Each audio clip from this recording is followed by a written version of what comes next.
Hello, Jen here with a layout for Tuesdays in the Attic as well as Baby Got Scraps. So welcome back to Tuesdays in the Attic. This is a series that was started by Jacqie. I'm laughing because nearing the end of the year, I kind of fell off the wagon a little bit and I wasn't getting every Tuesday done. And I don't think Jacqie was either. We, kind of decided that we would give each other a lot of grace. That's mostly Jacqie giving me grace because this is totally her series that she invited me to join in on. And so, we're giving each other patience and grace and flexibility because we both have busy lives and young kids and things happen. And so near the end of 2023, I definitely wasn't getting every Tuesday done. So we're back at it. We're going to give it another go, still with that same flexibility that if something comes up and we don't get a week done, that's okay. We'll just keep doing our best and work our way through as many of the freaky fast formulas from the scrap room as possible. So Jacqie actually went all the way back to the very beginning of when they started and put them all into a form. And so we can just kind of follow through right from the beginning, and we're just working our way through. So it's kind of fun. If you don't know what freaky fast formulas are, they're from the scrap room, and they started out as just a really occasional thing, but now they're actually a monthly challenge. So you could go to their group and actually hop in on their current ones that they release monthly. But essentially what you get is a list of measurements. So I showed you the list at the beginning, and then I also wrote it down. I'm definitely one of those people. I'm very tactile. Obviously, I'm a scrapbooker. I love to actually touch the paper and, manipulate the paper. I also love to write things down. And so rather than going to my phone and having to recheck my phone all the time, I like to write them down. And so I just have those measurements there, and then I can kind of check them off. And so that is what you're seeing is a set of measurements that sometimes it's just very random. Sometimes there might only be 3 or 4 of them. Sometimes there's a whole bunch. Like in this particular case, it was quite a long list. Sometimes they're actual strips of paper. Other times they're quite large chunks or circles. So, it's really just a set of kind of random measurements for you to cut your papers down to, and then move them around on a background page like this here. You can see me kind of trying to figure out how I'm going to put all of these together, kind of move them around like a puzzle a little bit and figure out a design. So your jumping off point helps kind of get a little bit of inspiration for you, especially if you're stuck or you have white page syndrome. This is really just kind of a fun way to start to get you to touch your products and pull out papers that might all match together and kind of think about that. And then hopefully those creative juices start to flow and you can keep going with the rest of your layout.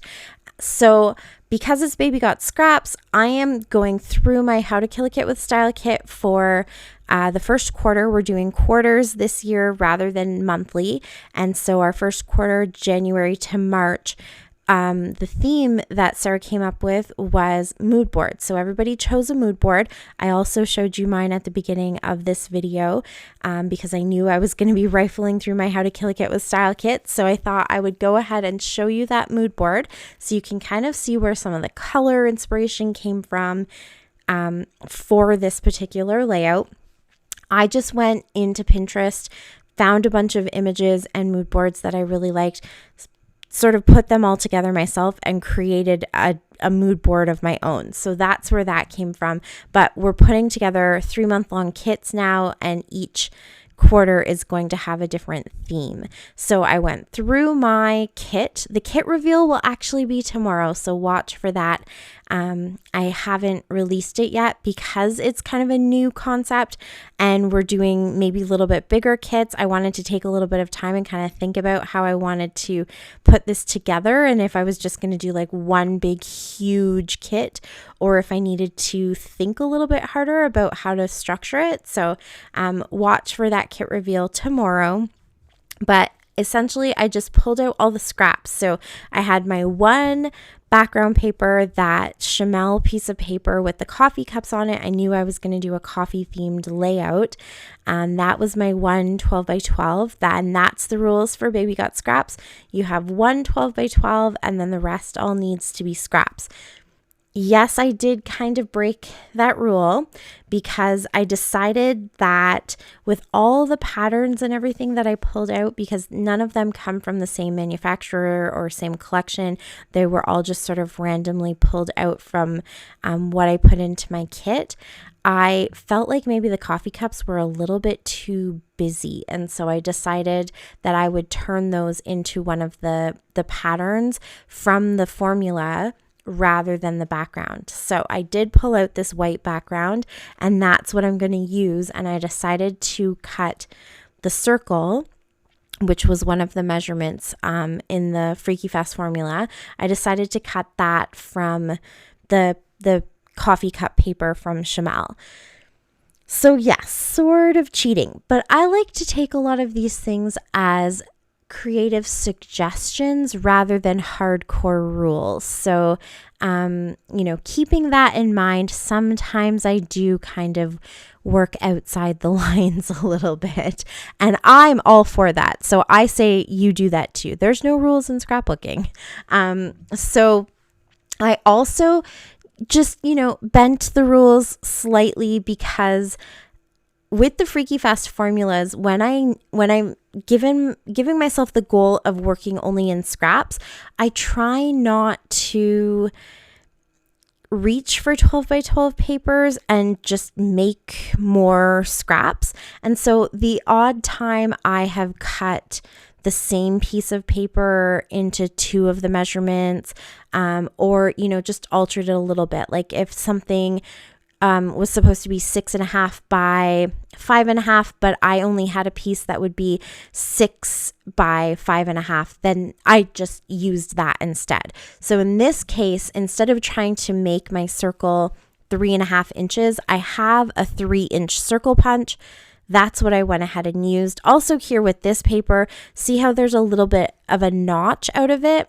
I'm working with it, even though that little notch is kind of there. I knew I would probably cover it up. No one would ever know that it was there. So I'm going to go ahead and use that.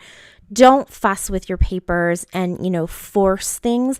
I think the whole point of the Freaky Fast formulas is really just to kickstart the creativity. So if it becomes too hard for you or you get too frustrated, that's kind of counterproductive to the point. So work with what you have and, make the things that you have work for you rather than against you. And so with those circles, I have that 3-inch circle punch. You guys have seen me cut my own circles several times, eyeball them, do whatever I had to do to kind of get the larger circles when they show up in the formulas, or if I just want to incorporate circles into my design because it's in a sketch or whatever it may be. But I figured I have this 3-inch punch. I'm going to go ahead and use it. And to kind of compensate, I went ahead and cut it 3 times or punched it out 3 times. So I think that that's okay. It balances out in the end. And I actually love how this layout turns out. So I'm not worried that I might have, bent the rules a little bit or worked outside of the lines a little bit. I think it turned out really cute. I love the colors and it was a lot of fun to put together. So I grabbed one of my kids' cups. They had just been to McDonald's. And so I said, I need that cup because I wanted to do the coffee stains. I love this technique. I scrapbook coffee a lot because I enjoy a good cup of coffee or a good hot cup of tea. And so I like doing the coffee stain kind of on the paper. I think that it's really fun. And I love in this case that the colors are different. I was thinking about maybe going for more of a true coffee stain and pulling out some of my browns, and kind of doing something like that. And I thought, no, I'm going to go ahead and play with color. My mood board is filled with those really beautiful, bright, vibrant colors. And so I really want to showcase that. And I think that's the point of How to Kill a Kit with Style, now that we're using themes, is really to go ahead and have fun with the theme and use it as much as we can. So I pulled out some colors I thought would match the papers that I'm working with and went ahead and did that. And I do it in a very informal way. There are people who might want to smush some of your ink onto maybe a piece of plastic or silicone, get it a little bit wet, and then dip your cup in it. But I just literally ran my cup right on the ink pad because it's kind of that waxy fast food drink. So I didn't think it was going to damage the ink pad. So I went ahead and did that, kind of squished it around a little bit, move it around. Don't try to make a perfect circle. You want to, have some smudges and things in there. And then you saw me use my brush just to add a little bit of smudging, extra smudging and splashes and splatters. Have fun with it. It really is just kind of a fun, cool technique. The circles always look really cool too. And just do what you can with it. So I went ahead and did that for a really simple background. And then I got all of my scraps kind of put together in a way that I thought would work with my picture. I cut out some of those coffee cups. That was from another Chamel page. I got both of those at Dollar Tree, if you can believe it. They were $1.25. And they just had a whole bunch of overstock American Crafts papers. So I grabbed those, and I think the coffee cups, I was worried that they might be a little bit too big, but I love the size. I love these clusters that I created. I think they're super, super fun, and you definitely get the sense of my mood board with those kind of peachy and corally tones from the pictures that I have in the middle of the mood board. And then I added lots of blues and evergreen colors, different shades of greens and stuff like that. And so I definitely think this captured that perfectly. And then to finish it all off, I added some little wood veneer coffee cups that I found at Dollar Tree. Those were really cute, just happened to be in 3 colors that kind of matched what I was working with. I also added some fun sequins from Spiegel Mom Scraps. So just one little sequin, a teal one, a pink one, and a yellow one, again, kind of matching those colors. And now a splatter of gold Heidi Swapp Color Shine. I didn't want to waste anything that was on my brush, so I put it onto that tag.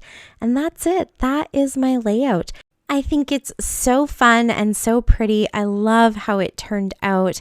Thank you so, so much for watching. I really appreciate it. Please go and check out the links down below, especially for Jacqie and for Mel, who play along with the Tuesdays in the Attic. All the Baby Got Scraps links are down below as well. And until next time, happy scrapping. Bye. Thanks to me. She was about to my channel.